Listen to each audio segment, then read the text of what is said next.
Now I'd like to take you through the settings screens of the machine. Your settings is down here. This is where you can set how you have all your machine react for you. It starts off with your frame display. You can choose if you'd like to use a flat frame, a cap frame, or a circle frame. Once you have your frame type selected, you then get to choose which size of that particular type will be displayed on your screen. Once you have that selected, you can then choose, do you want to have axis on your screen and or a grid for precision placement. Your next category is how the colors will be displayed. If it says number 1, 2, 3, a color area will be represented by a number, or you can make it say the name of the color or how long each of those colors will take.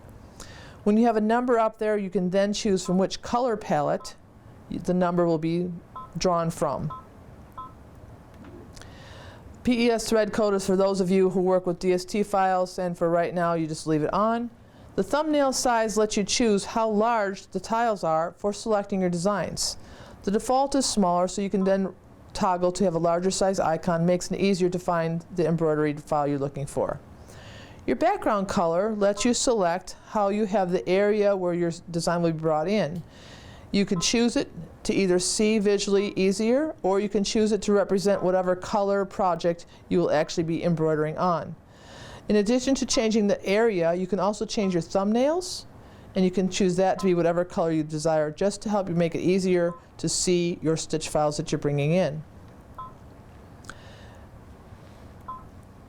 Page 2, the first initial ones are for working with DST files. The next one is about basting distance and applique distance. We will get into those differences a little bit later on. Application check is for future upgrades. Right now you just want to leave it in the off position.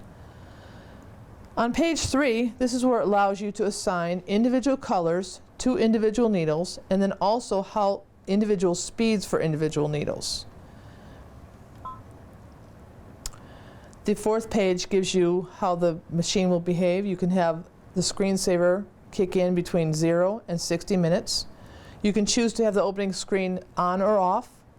You can choose to have the lights underneath the spools of thread on or off. You can choose the brightness of the light on the machine itself.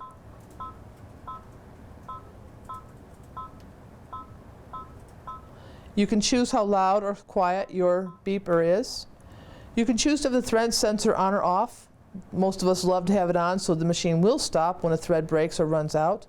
The off position is for those of us who do craft files, like you want to stitch through paper when not having thread there, so you would turn that off. And then you can choose how you want to have the mouse pointer represented on the screen itself. Page 5 is where you can now have the ability to link more than one machine at a time to the same computer. Your manual sequence modes let you set the colors on your threads.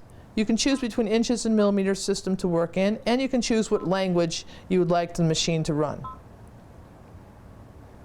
You can change how bright the screen is. And then on page 6, this is where you find your machine identification number and what version you are running on the machine.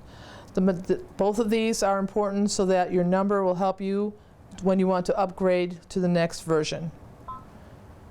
Page 7 is in regards to the snowman positioning marker, and we will get back to that a little bit later on.